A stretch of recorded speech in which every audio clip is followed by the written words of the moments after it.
మే 13వ తారీఖున మన రాష్ట్రంలో ఎలక్షన్స్ అయితే జరగబోతున్నాయి కదా. దానికి సంబంధించి ఓటు వేసే వాళ్ళ కింద ఓటు వేయని వాళ్ళ గురించి ఈ వీడియోలో ఒకసారి మాట్లాడుకుందాం.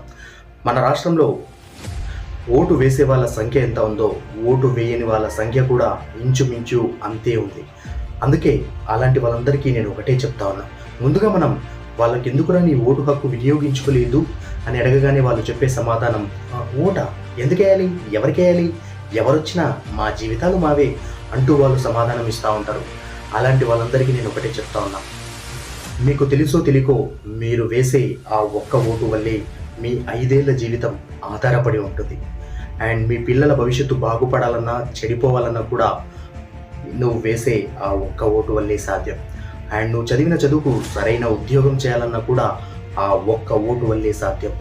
సో నీకెందుకు అని చూస్తూ కూర్చుంటావో, వెళ్ళి నీ బాధ్యతను వినియోగించుకుంటావో నీ ఇష్టం. నువ్వు ఏ పార్టీకి ఓటు వేసావన్నది ముఖ్యం కాదు, ఓటు వేసావా లేదా అన్నది మాత్రమే ముఖ్యం. దేశ పౌరుడిగా ఓటు హక్కు నీ బాధ్యత. వేసిన ఓటుకు తిరిగి క్వశ్చన్ చేయడం కూడా నీ బాధ్యతే.